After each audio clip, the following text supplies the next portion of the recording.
Tabletop RPG rulebooks and systems can seem big and intimidating. On Too Long Didn't Play, we break down the seemingly complex content of tabletop RPGs in about 5 minutes so you can decide if you want to check a system out in more detail. The world around you is gray and drab. The constant expectations of others, the daily niceties, the demands of an overbearing boss all weigh you down.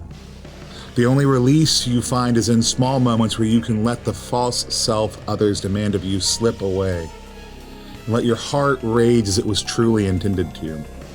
One day as you stare at your phone ringing, you just can't push the anger down anymore, and you scream.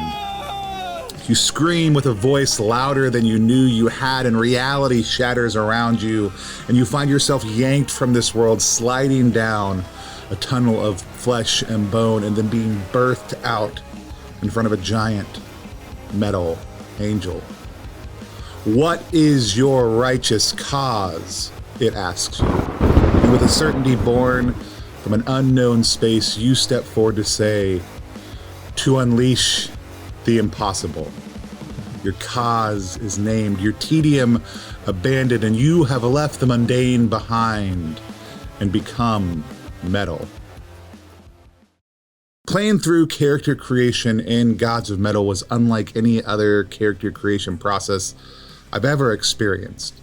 Sure, we could have sat down and just listed our background, picked our god, our position in the party, and a couple of items, but that's not how our actual play with Markia from Hunter's Entertainment went at all. We birthed our characters out of the mundane circumstances of their lives. We role-played through their frustration. We named their tedium, their sweet releases, and the moments of rage that freed them from what the game calls mundania, a world very much like this one.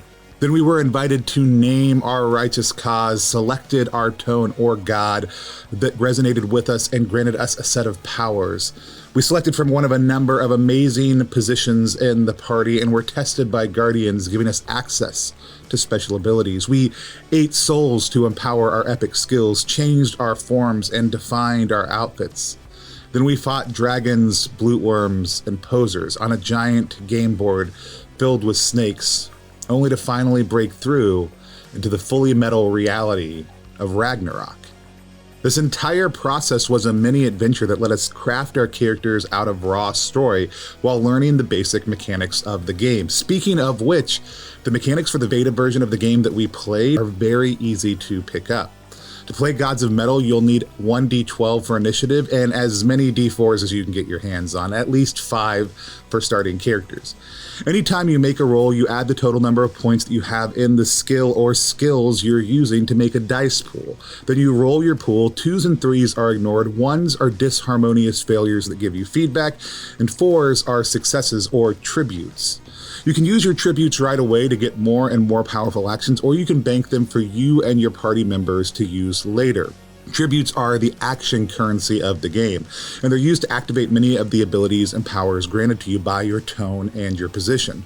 There are a good number of these abilities, but you start out with just a few that are mapped to your specific gear. My character started out as Reginald Throckmorton V, but became an avatar of Calamity and our band's Blood Guard, renamed as Nimbus of Night. My body became dark and swirling like a nebula, and I wore a spiked gauntlet, diadem of dark stars, and a pauldron that shimmered like the stars at twilight. I could deafen my foes with a scream, heal my injured bandmates, and protect them from feedback. By the way, you may be asking, what is feedback? Feedback is the disharmony of your actions. As I mentioned earlier, when you roll and you roll ones, you gain feedback. If your feedback gets too high, you get sucked back into mundania out of Ragnarok, to struggle through the tedium once more until your soul again becomes strong enough to rage on. I was excited to play Gods of Metal, but I was blown away by the experience of playing it. I play 2 to 4 games a week on our streams, and I love them all.